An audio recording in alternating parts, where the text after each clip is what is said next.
This is a story about my friend Jeff.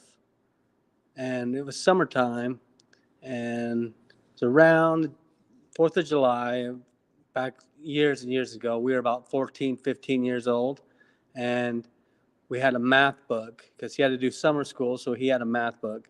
And we'd fill the math book, oh, about the size of a tennis ball around with some black powder and some smokeless powder. And we'd take hairspray, pump hairspray, and spray little hairspray onto the powder and go outside. And he'd get down with the lighter, he'd light it and flare up and make a bunch of smoke, make a big flame. And that we kept doing that. We got bored, so we decided we're going to have a grand finale. So what we did was we took all the black powder, all the smokeless powder, just dumped it all in and mixed it around.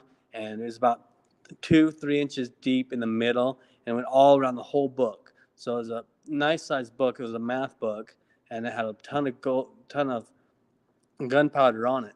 And but instead of just spraying the hairspray on it, we took the lid off the hairspray and soaked the hairspray. So it soaked all the hairspray into the gunpowder. And we go outside. We're about to ready to light it. He's getting down there, and he's kind of hesitating and waiting. My brother, little brother, goes, "If you're going to be a pussy, Jeff, let me light it." He says, "I'm not a pussy." Puts the flame down to it, and woof, I was wearing shorts. All the hair on my legs was gone. It was all gone. It was screaming. He went running into the house. I followed him into the house. He grabbed a towel. He wiped his face off onto the towel, so you could see like his eyes and his mouth and everything on this towel, all the skin off of his face. And he was all like, "Shoot me, shoot me. I don't want to live. Just shoot me." And Jeff, we're not going to shoot you. You're not going to get shot today. So we were about 15, 16. I had my license. So I drove him back to my house, and my uncle's a medical doctor. So he takes him in, he checks his nostrils to see if he inhaled at the time the explosion went off. And he didn't. So that was a good sign. But all of his eyebrows had to be cut off. They're all singed, and all of his eyelashes.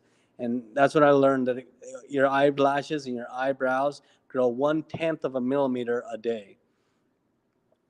So he made it back to my room. He wasn't a pussy. He lit the thing, but this is why you shouldn't play with gunpowder. He was in my bed for about 3 days. We were putting aloe vera and changing his bandages and that, and he healed up in about 3, 4 days. And we got hungry and we wanted to go to Taco Bell. So he hopped in the car with us, and all of us hopped in the car. We drove over to Taco Bell, and we said, "We're going in." He's like, "Guys, I don't want to go in. I want to go to the drive up." But nope, Jeff, we're going in. So we walked in the door. We were walking up there. People that were sitting down looked up at him. They grabbed all their food. They dumped it in the garbage can and left. We had the whole restaurant to ourselves. We were kind of mean, but that's what happened. And then this is the time that that Dark Man show was on, where he like made silicone faces that would like after a while this thing off. And we gave him a funnel. Jeff had this funnel. He put it on his head. He's like, "I'm the dancing freak. I'm the dancing freak." And we were really mean when we were little. I feel bad about it. But his face did grow back. You can't even tell that it was burned. It was just like a second-degree burn, maybe a third. I don't know if it's third degree, but he wiped it off onto a towel, his whole face and his eyebrows and everything on it. Um, this is why you shouldn't play with gunpowder, black powder, smokeless powder, and hairspray. And it's just not a good idea. I'm speaking from experience. If you want to blow your friend up and then ask him to shoot you, he's trying to get the guns out of his closet so we'd shoot him. But we're not going to shoot our friend. We're going to take care of him. We're going to get him back to health. But that's what happened to me when I was about 15, 16 years old. Just getting my license and kind of a little bit rambunctious back then. We didn't really know about life and that. And this is back when I was a kid. Uh, I had fun when I was a teen, but yeah, if you want to hear more stories like this, hit this like button and leave me a comment. If you don't want to hear more stories like this, turn it off and don't listen. But if you want to hear more stories like this, or give me a thumbs down. I don't care. Yeah, but leave me a comment and let me know what you think about this story, and we'll go from there. All right, guys. Thanks for listening, and this has been IP Independent Prepper, and have a wonderful day. And don't play with gunpowder unless you know what you're doing.